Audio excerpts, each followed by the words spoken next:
سلام علیکم دوستان، سلام علیکم بچه‌های اوچه. این حال حضور داریم در ماشین بزرگی. خیلی که میبینین اما یکی فوق العاده برادر دیدم. سلام علیکم دوستان عزیز، هموطنان گرامی، سلام و درود رو بپذیرید. همیشه سربلند و خانه‌آباد باشید. امروز مهمانی حاجی کامران ماشاءالله در شهر ایسار در ماشین بازار اینجا اومده. همه ماشین در آورده ما قتلک فروختیم. سفرات بخیر. اخیراً نه تا خود نفتیم ماشین بازار تماشا. گرم نیست. کی اومدی ای دولت‌های عمل کرده؟ نه 4-5 روزه. 4-5 روزه. هم سوز هم شکرانه مخو. الله. اما بخیر گذشت. هم شکرانه الله. دیگه چیکارو کردی مشغول زنی و خیر پوزیرش هیچ بیکار. یا کار نیست. نه وزیرش که بیکار انشالله خدا خواسته باشه. خیر خدا نیت خواسته. چیه آخه نیتو؟ نیتا که خیلی میگه کورسوس پروردگار. نه که مثلا انشالله هر یک آدمیزاد هر یک شخصیت یا فکر عقیده شخصی خودش داره که مثلا خیلی میکنه.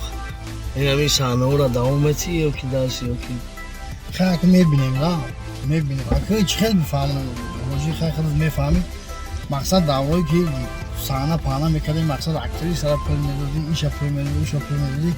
پول مثلا در یوتیوب میدادیم. باز پول نمیشه رسون نکنه.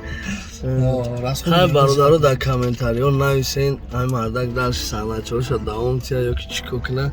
زنده و سلامت باشین. الله نگهبانتون باشه. الله بزرگ نگهبان همه ما و شما. خیلی ما یک اینترویو 2 مینوته گفتی و گپو کردیم در همین پاپوتی گفتی و گپو در همین برادر دیدیم در همینجا گفتیم یک پاپوتی اینترویو گیریم. چند سال شده همین بلوگیری کرده سیلان جان؟ 14 سال. 14 سال شده. اون وقت در تلویزیون بوده نه شما فقط 14 سال. همین کاری همین وقتی که در یوتیوب بودیم ما که خیلی گبرام وقتی که در یوتیوب بودیم اگه مردم ما چه بگم اگه اول بخشش یکون تو سخت نرسه میگن که چشمه داری خونه قدرش کمه. یکم همین تمام مهاجران رو در همه یوتیوب مخلصان میکردیم که مقصد خستگی احساس نکنن.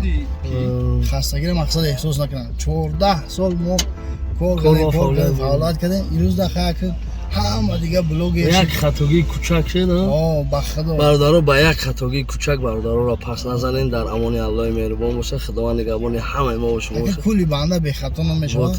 یکی خیلی اگر به دیگه که وقتی که مثال حاجی جان وقتی خطی آدم میشینه میگه که من داد جواب میگم هم راهش انسان باور میکنه. احترام کردن احتیاط کردن در کار همه باور کردن در مقصد در امان الله مهربان.